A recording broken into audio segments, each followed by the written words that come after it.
All right. Do you want to get this thing going? Yes, I do. If you don't know Greg Baldwin, you should. Open for Darrell Hammond, Michael Rappaport last weekend. And this weekend, he is going to be opening for... Oh, I heard Iliza Schlesinger. Correct?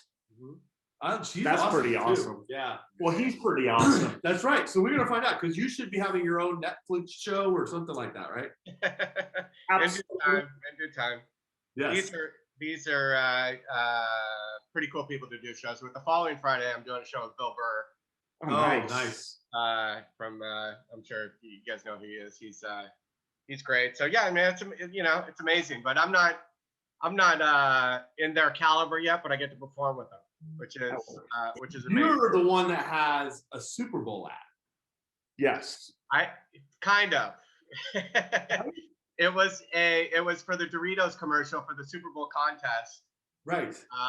And it didn't actually air during the Super Bowl, but at one point I think it had I want to say 30-something million views or something like that, or maybe even more than that, which was pretty cool. So that's a big level. Yes. That's huge. Right. I mean, it's past the Dutchie and then it's Baldy. Exactly. Right. You gotta love it. So a little bit about Baldy and I. Yeah, let's hear it. We go way back, 30-something years now? Wow. I'm sorry. Playing ball at Kenyatta College. Oh, really? Yes. Nice. For 30-something years? It's is it what, 92? Almost 30 years. No, maybe 30 years. Yeah. No, almost. Is it almost 30 years? Almost, yeah. God, that was just yesterday. That was 91 and 92. Yes. That I played there. I forget what year you were. I was there 91, then got injured and ended up moving away. So I ended up coming up to Sacramento area where I'm at now. Oh, gotcha. Yeah, definitely. Wow. So college ball players. Yes. That's awesome. Yeah. For Skip. Yep. Yeah. Oh man, and that team was so much fun. I mean, come on. Awesome. Oh man, we do. Well, anyway, we don't need to talk about me. Let's talk about you. Yeah, I'm gonna go back and reminisce a little bit. Well, I want to know. Can I start asking? Because I got questions. Go. He's got a lot of questions. Well, I do, because the most important thing you got to start off is what inspired you to get into comedy? That's a good question. So I've been acting. I was in a theater company in the Actors Theater in San Francisco. Okay. That was in around the year 2000, somewhere in that range. And I was in a theater company and I was doing a lot of plays and stuff. I ended up moving down to LA to follow my dreams to be an actor. And I've been doing it on and off, nothing serious for a while, but oh God, about 8 years ago, I'm clean and sober. I just celebrated 14 years clean and sober on Valentine's Day, which is a miracle in itself. But I was at a recovery meeting, and this guy I know, a friend of mine, introduces me to this guy, and he said, and so I meet him, and he's like, after the meeting, he's like, hey, will you give him a ride home? And what I thought on the inside was, why don't you give him a ride home? You know, why are you asking me? But part of my recovery is to be of service to other people. So so I just kept my mouth shut and I said, sure.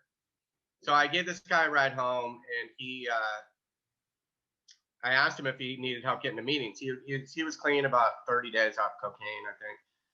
Mm-hmm. And he said, yeah, he needed help getting to meetings. So so I started picking him up and taking him to meetings, and I would go to Starbucks and get coffee, and he would never order anything. And so I asked him, I'm like, are you broke? And he's like, yeah. And I'm like, do you have groceries? And he's like, no. So I said, all right, man, I'll take you shopping, right? So I asked him where he shopped. He took me to Whole Foods. And got like a little basket for like $100 or whatever. But I was just doing my part.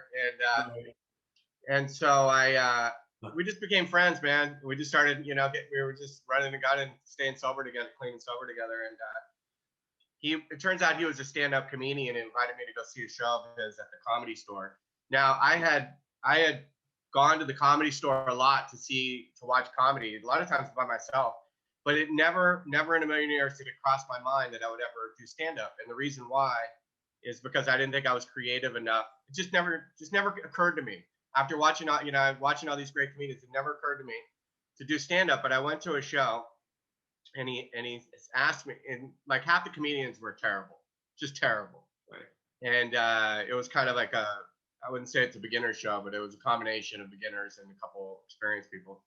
And after the show, I told him, I'm like, dude, I speak in jails a lot, and I make people laugh telling drug stories. So I'm like, dude, I could tell drug stories and be as funny as half of these guys. And he said, you want to try it? And I'm like, okay, I guess, and since I've gotten sober, I try to say yes to the universe and to the world. And so he put me up on a beginner show.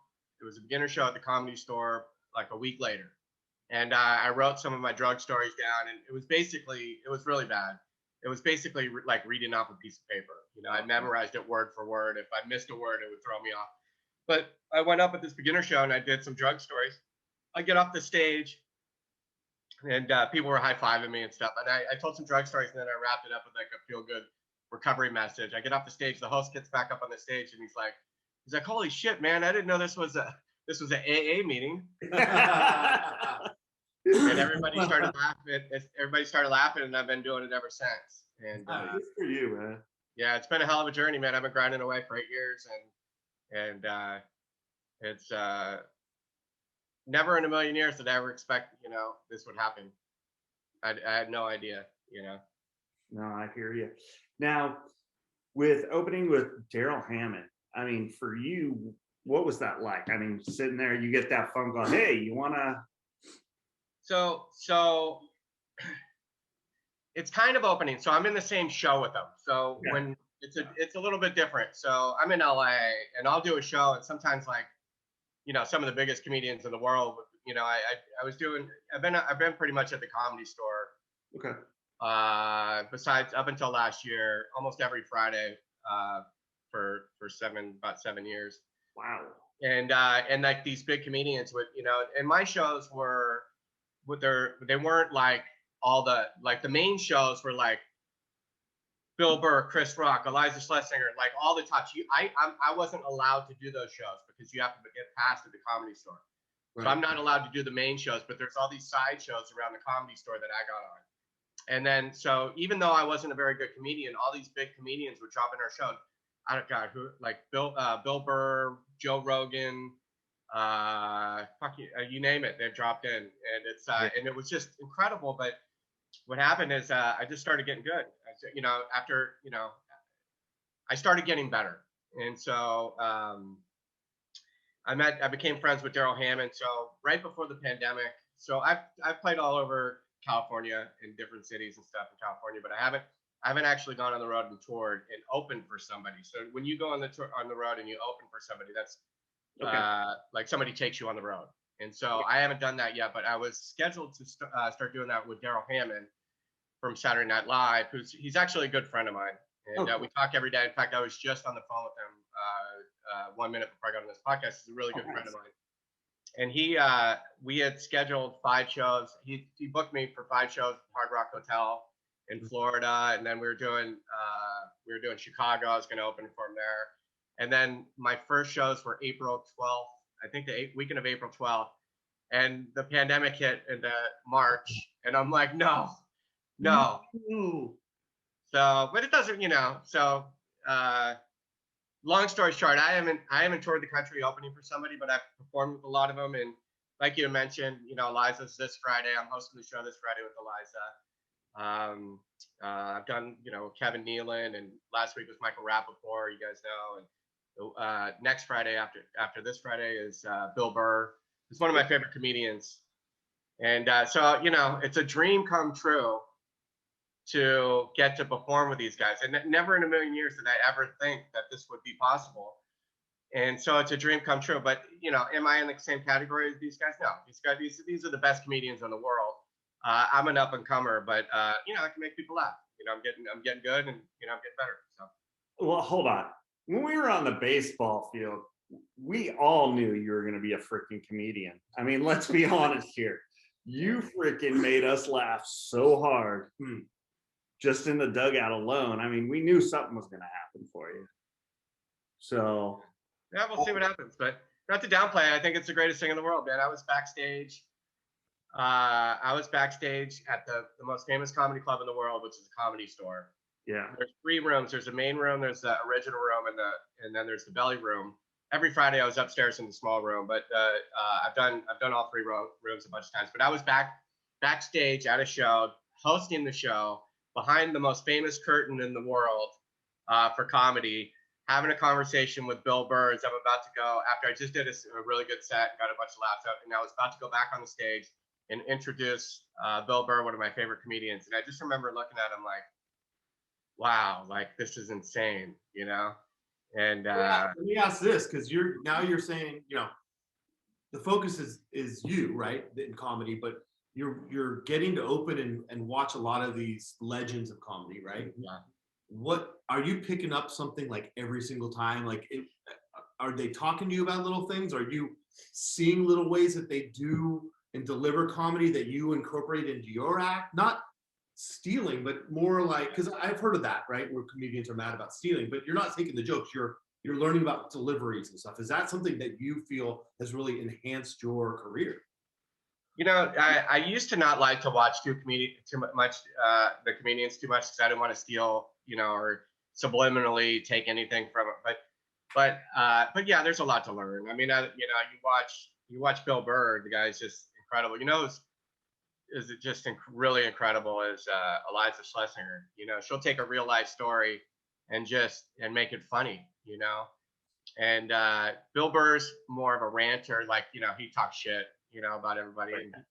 And but yeah, there's a lot to learn from everybody. You know who I do a lot of shows with, who's actually I'm friends with, is Jamie Kennedy. Okay. Jamie Kennedy is the guy's getting up like 3-4 times a night, and he's developing new material, he's doing punchlines, he's pushing the envelope. So I learned a lot from him, and all these guys I learned a lot from, you know. And then I try to figure out what's my approach. You know, all of my comedy are kind of self-degrading stories about myself. I talk about a lot of things that people would never talk about themselves. My most embarrassing things that have happened, or drug addiction, or crystal meth, or, you know, stupid dating stuff that, you know, makes me look stupid, and, you know, so whatever. And I just, you know, you find a premise, and, you know, or something, and then you exaggerate it, you know, so it's based in truth, and then you exaggerate it. But I've read books, and you know, watched a lot of documentaries about comedy and stuff. And so you try to find your own. Some people will write all their stuff, like Jerry Seinfeld. He writes every single day, you know, for at least an hour a day. He writes every day. He has a board, and he writes all these notes. He spread out all his cards that all of his jokes, and, you know, they're massive, and he writes every day. And I heard, I can't confirm this, but I know a lot of people, but I heard Bill Burr, he won't write it down. He only just writes one word down, because he doesn't want to, that approach where you don't write your jokes down, it's because you don't want to sound like you're reading off a piece of paper. You want to be conversational. So he's going off an idea.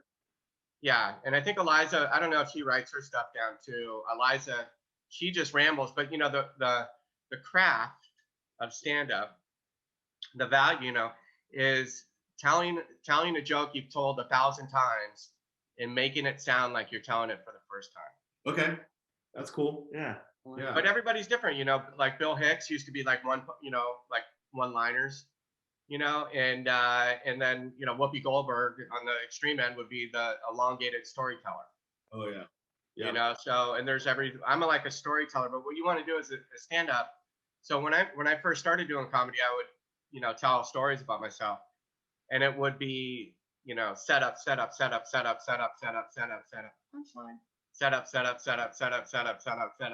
punchline.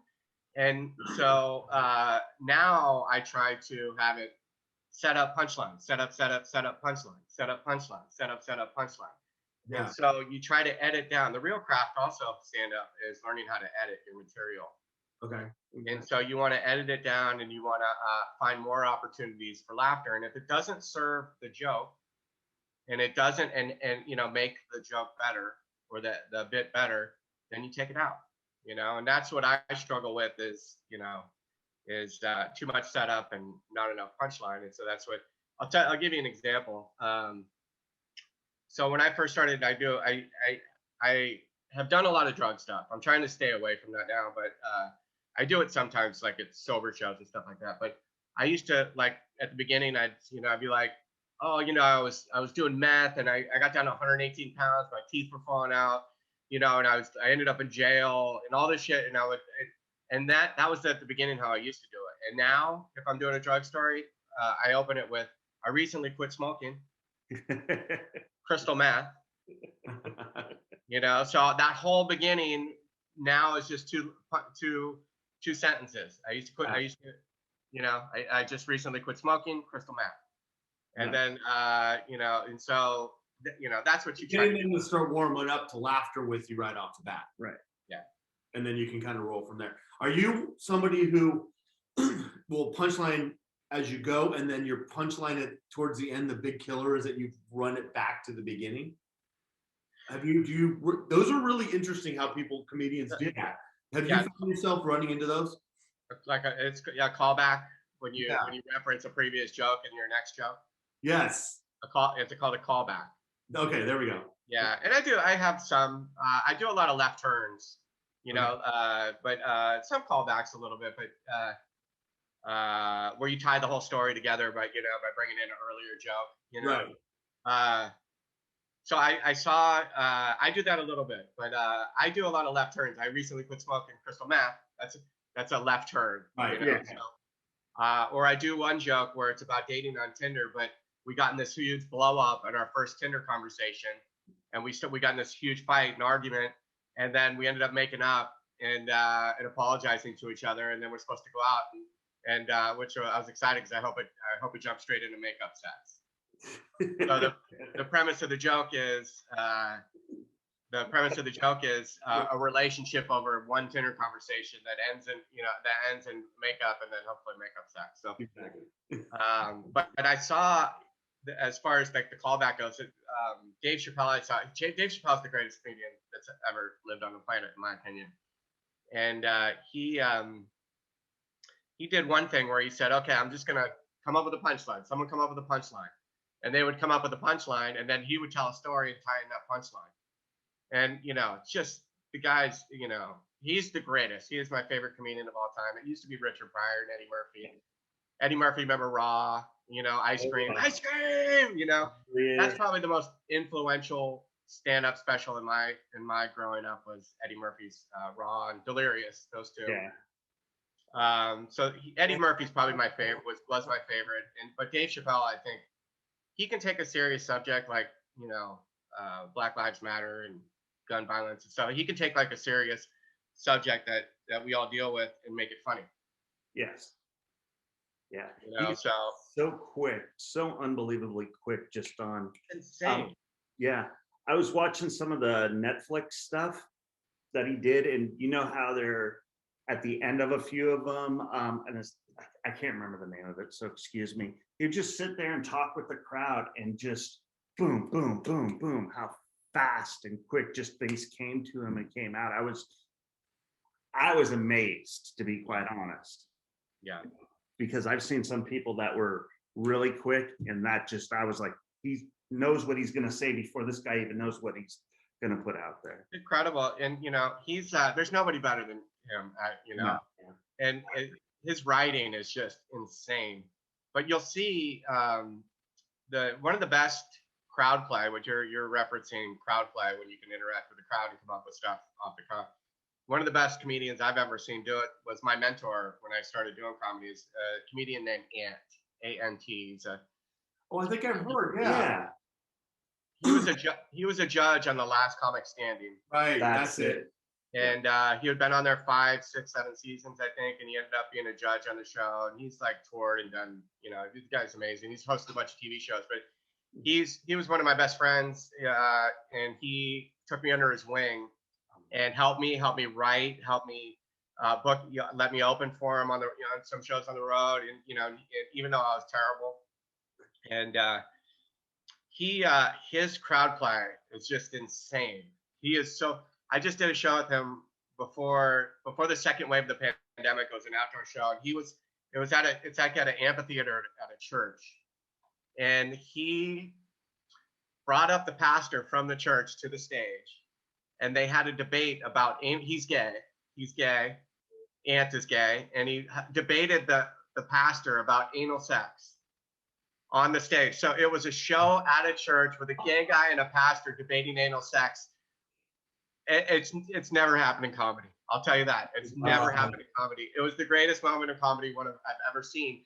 But I say that we're talking about crowd play because that was all new, brand new. No, that's never been done. But a lot of times he's so good at crowd play, and he taught me this. Like when something happens, and then like after the show, he'll be like, "Oh, I could have said that." You build your tool belt. So you have all these comebacks. So somebody will say something from the crowd, and then he'll be like, "Oh, I got this one," right? And then he'll have a comeback, and it'll act, and it looks like he's saying it for the first time. He's just came up with it, and he said it 1,000 times before. So that's the craft. But a lot of times I just did a show last Friday where I tell like this really embarrassing thing about myself when I was a kid, and then I asked the crowd if that embarrassing thing ever happened to them, and then this one guy said it did, and then so I just there's tricks that you can do to get to have comebacks. So this never happened before, this one comeback, and then so what I did, there's tricks. So what I did is I said, okay, let's recap what he just told us. So as I'm recapping what he told us, he told me this, this, and this. It just gave me another 5 seconds to formulate my comeback in my head. So there's different tricks that you can do to, and then it just fucking murdered. It just murdered. But oh, well, here it comes.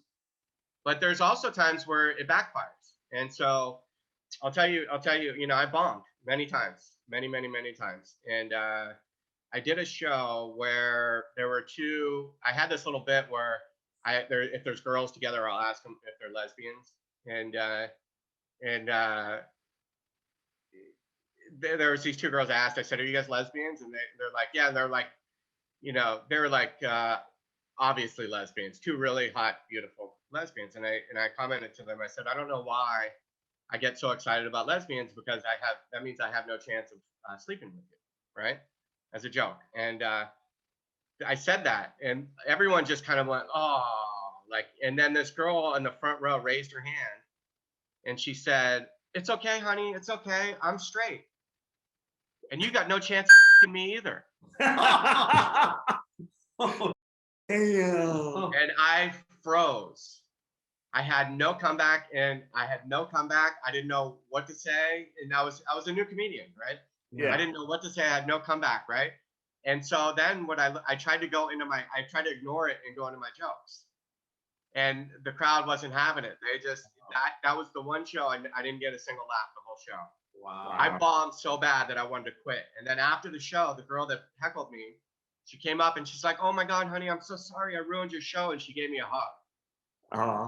So I bombed so bad that the heckler gave me a hug and apologized to me.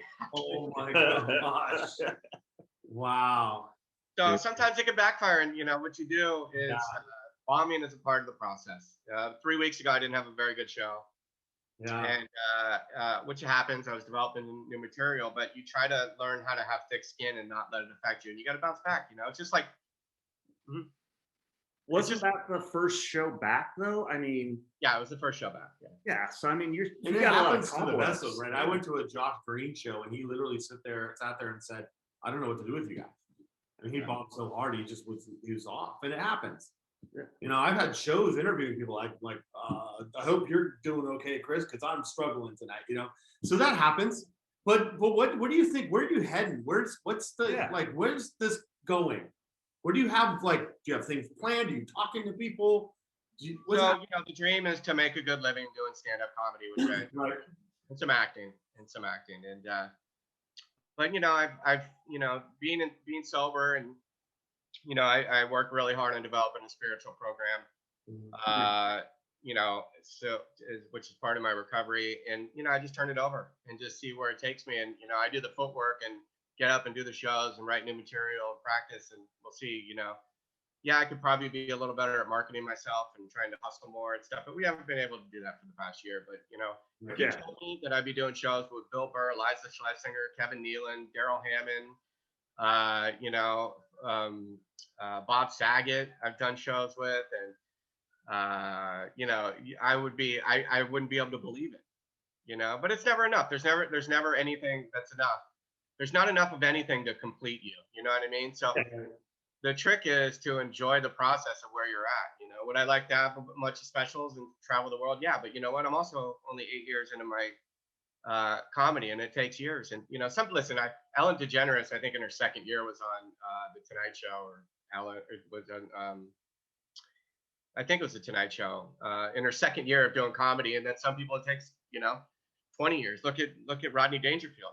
Yeah, no respect. He became famous in his 70s. He was a stand-up comedian for years. He quit. I forget what job he was doing, but it's some kind of construction, or I forget, or I don't know what he was doing. But he quit for a long time, decided to come back, and then he got really famous in his 70s. Yeah, and in the 80s too, with he had like 3 or 4 movies that came out. Yeah, I mean, in his 70s. Yeah. Oh, in his 70s. Yeah, in his 70s. You know. Yeah. Old man can't hear. Sometimes there's smoke coming out of there. But yeah, boy, I tell you a lot of times. Anyway, I try to stay out of the results and just do the work and see where it leads me. And my friend Jimmy Shin, the guy that introduced me to comedy, and we're still doing it together. He's the producer of these shows that I'm doing, and I've been performing with him. And it's really I'm really grateful to him, because I helped him out, got some groceries and stuff, but he introduced me to stand-up comedy, and we've been doing these shows ever since. And so that's cool. I think I got to remember, too, that people have helped me out on my way up, and it's important for me to take the time to help others that come behind me. But a lot of people just want to go up on the stage and make people laugh, and want to do our shows with Bill Burr and Iliza without any experience. And everybody wants the results without doing any of the work. But if somebody's willing to get out there and do the mics and write and bomb and stuff like that, I'll help as much as they're willing to put in the work. Nice. But so go ahead. I'm still in development, man. I'm still new. I love it. Hey, that's awesome though. Still, what does your next month look like? I mean, you got Bill Burr next week, Iliza Schlesinger this week. What's the next month look like for you? And if we were to tell people, hey, look for Greg Baldwin, aka Baldy, where would we have them find you? So right now, because of COVID, I'm coming to the Bay Area. Oh, sweet. Road trip. Yeah, I'm doing Tommy T's in Pleasanton. Okay, yeah. At the end of April. And I'll be with me, Jimmy Shin, my friend Jason Rogers. Us three are going to do that show. But because of COVID, a lot of stuff has been shut down. So Jimmy's going out to Texas in a couple weeks to do a weekend out there. I'm going to run the show with Bill Burr on Friday, so I'm not going with him. So I'm going to stay here and do the show, handle our show here and there. But I'm hoping to, hopefully this summer everything start opening up. We can get back to the Comedy Store and start touring. Right before COVID hit, I had 20 shows booked all over California and Florida and Chicago, and right as things were starting to take off for me, it happened. But that's life, man. It's bigger than me. I got one more question. Okay. I always like to know, like, what was your best night when you walked away, you went home and lit? I mean, it might not even been a comedy. It might have just been like, I was a part of something that was so cool that had to do with comedy. But what was the night that you just went home and went, man, that's what keeps me going. That's what keeps me coming back. So there's shows where I've done with people that I really admire, like Bill Burr and Iliza and Kevin Nealon. I did a show one night. He watched my set and came up to me. Kevin Nealon's the guy from Saturday Night Live. Yeah. And he came up to me after and said, "Great set, man." And that was really cool. But the one time, it wasn't my best performance, and I was still a newer comedian. And probably a lot of people in the Bay Area probably think I'm not that good of a comedian because they were at that show. But I sold out the punchline. I headlined and sold out the punchline in San Francisco. Yeah. This was in 2017, so I was only 4 years into it. So I was still relatively new, but I still made people laugh. But I sold out the punchline, and I got to go. I used to work for a radio station called KCBS, but Alice and Live 105. And I went back. I got to do an appearance on the #1 morning show in the Bay Area, and as the guest, which was really cool. I was the guest on this morning show, and they reach a lot of people in the morning, and all these people that were calling in saying, "I played baseball with Greg at Sonoma State," and all these people. One of the things I talked about on that show was recovering from crystal meth addiction. And somebody had texted into the show after that they were actually in the car listening to Sarah and Vinny with my interview on the way to drop this guy off to go to get treated for crystal meth addiction at rehab. And she said it was the first time that she saw a smile on his face in years. Whoa. And that was really powerful. And then that night I went and did this show at the Punchline, sold it out, and I murdered it, but not in the fact like I was a great comedian murdering it, but it was, people were laughing the whole time. I did some crowd play, and I got a standing ovation at the end of the show. Oh boy. The only time I've gotten a stand, not because I was a great comedian, because it was my friends supporting my recovering from crystal meth addiction and doing this, So people after said, "Oh, it's good." Some people liked it, but I look back at it now, and it was like, the show's okay, but I got a standing ovation, and I walk off the stage. And I looked at my parents and the smile on my parents' face. Oh yeah. And then after the show, all these people that I went to high school with wanted pictures and stuff like that. And so that was the greatest. But now I look back at it and I'm like, wow, I wasn't a very good comedian. So I want to get back there and do a show where they get to see how good of a comedian I am. But I did San Jose Improv last August, not this last, the one before that thing. And I had about 200 people or 200 people or something like that came out to see me. And now I'm becoming a good comedian, and I had a really good quality comedy show, and where I built up a lot of respect as being a professional comedian. Boy. Yeah. Well, we got a couple of places up here, Punchline, Laughs Unlimited, up here in Sacramento area, where we're located. Boy, Pleasanton, I think that'd be a fun road trip. What do you think? It's Tommy T's. You're gonna have to run out there. I know. I might just have to get down there and see you. Yeah, come on out. I'll put you guys on the guest list if you want to come out.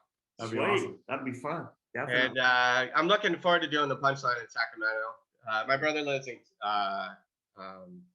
what's the city called? It's near Auburn, right past Auburn. Oh yeah. Weimar?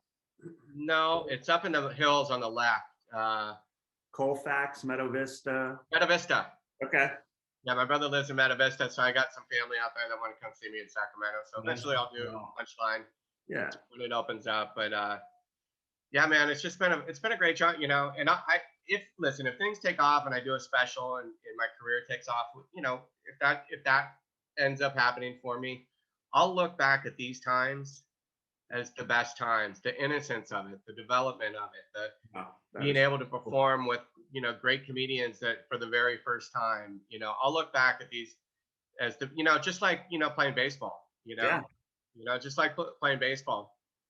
You look back at those innocent days of, high school ball and Babe Ruth and, Joe DiMaggio and all that stuff when it was for the fun, just for the fun. And there wasn't any money attached to it or any, you just did it. And so, and the other thing I want to say to you, Chris, also is that you're, a baseball player. The reason why I love doing stand-up so much is that for me, it's like being in the on-deck circle and the ninth inning with one out and the guy before you strikes out, the bases are loaded, you're down by 2, and you walk into the batter's box, you're walking up, the guy's throwing 80, 90 miles an hour, you're nervous, you're excited, and you walk into the batter's box, but you learn how to focus that nervous energy to, to to have a positive action. And you get in there and you hit the ball in the gap and you're like running around first, running around second, then you dive into third, it's bang, bang, safe. And it's like that adrenaline's rushing, you get on, the crowd's cheering, and that feeling that you get from baseball, from sports and that adrenaline rush. I get that same thing now doing stand-up. Yeah. Wow, that is so cool. That's amazing. That is awesome. I love so it. in the same speak of that, I got more questions. No, because he just hit on something which is really impressive. there's something in sports called getting into a zone. Yeah. So he talks about the fact that he went in and he takes all that energy and he goes out there. Do you find yourself in a zone? Like everything's kind of quiet around you and you're just in you're just the spotlight. It's you. Yeah. And everything slows down and Yeah. because that's such an amazing phenomenon. I know I've had that in sports. Yeah. I'm wondering if that hits in comedy as well. Yeah, it's the same exact thing. You want to try to be in your body and not in your mind. Right. You know, and how do you get into the zone? How do you get to that ability? I mean, listen, you look at Michael Jordan, Joe Montana, Tom Brady. These are people that have been able to put themselves continuously in that situation over and over and perform under pressure. And I can guarantee there's one way that they've been able to achieve that. Hard work, repetition. Hard work, definitely. Repetition and developing your skill set. But then there's something also that's God-given that, you know, that I think that people have that ability to perform under pressure. I thrive on it. Ever since I was a little kid, I love to be in the spotlight. I thrive on it. But listen, sometimes you strike out 3 times, man. Sometimes you get beaten in the head. Sometimes you fail, you know, and it's like, it's the same thing with stand-up, you know, and you overcome your fails, you learn from it. But the thing that I really struggle with sometimes is I'm so hard on myself. Anything short of Richard Pryor or Dave Chappelle, and I'm a loser. You know, that's where I come from. If I don't kill and murder, then I did something wrong. I can do, you know, say I did 5 bits one night. I could do 4 great bits and get laughs, and I do 1 that didn't work. And all I can think about is that negative one. But I was thinking about it the other day. It's like, but wait a minute. You know, when I played baseball, right? And then I'd worry like, oh, everybody thinks I'm a terrible comedian or whatever, and I'm really hard on myself. But then when I was playing baseball, right, and I go 0 for 4, right, I don't think, oh, that crowd thought I was a terrible baseball player, this and that. I think, you know what I think? I think, okay, I don't like that feeling. I don't want to fail. I don't want to go 0 for 4. Right? So how can I make myself better to put myself in a better situation? You know, and it's experience. But the issue with stand-up is you got to develop new material. And when you develop new material, it's not going to work a lot of times. True. And you gotta do it over and over and over again. So you learn how to grow skin and not care about yourself. But the more you do it, the better you're able to get, like you had asked, to get in the zone. And then, you know, it's like I said earlier about the crowd, like you build a tool belt. So next time, you know, the next time that girl yells at me, if someone ever says, it's okay, I'm straight. I don't do that joke anymore, but it won't happen. But if somebody said it, it's okay, I'm not straight. You have no chance to talk to me either. You know what I would say? I got an 8-ball of cocaine in my pocket that says I can. Right? So after I'm like, oh shit, I had a good one, you know. That's set for the next time that happens, right? I'll remember that. Yeah. When you look at Joe Montana, Jerry Rice, and you know, Joe, like Tom Brady and those guys, the one thing that separates them from everybody else is their work ethic. Yeah, and they're not afraid to fail. That's huge, right? Yeah. Right. You got to be courageous. You got to take chances. That's right. I agree. And he's been great. Oh my God, Absolutely. Baldy, thank you so much.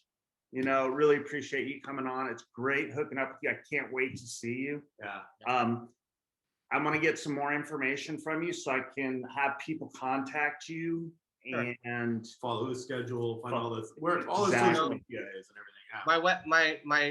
I'm on social media. I post all my shows on Instagram. It's at Real Greg Baldwin. Perfect. Okay. I don't really use Twitter, so but on my website is realgregbaldwin.com. And if anybody wants to ask any questions or wants to reach out to me, they can send me a message on Instagram. I'll respond to all of them. Right on. Sweet, man. Sweet. Thank you again. Hey, I want to thank everybody for watching this great interview with Baldy. Can't wait for you all to see him live. Yeah. Coming up to Pleasanton, Tommy T's. You know it, Pleasanton, and then hopefully we can get him up to Sacramento soon. Yeah. And then Netflix. Absolutely. Yeah. No doubt. Yes. Your mouth to God's ears. Oh yeah. Absolutely. Thanks again, Baldy. You have a great one, man. All right, fellas. Yeah.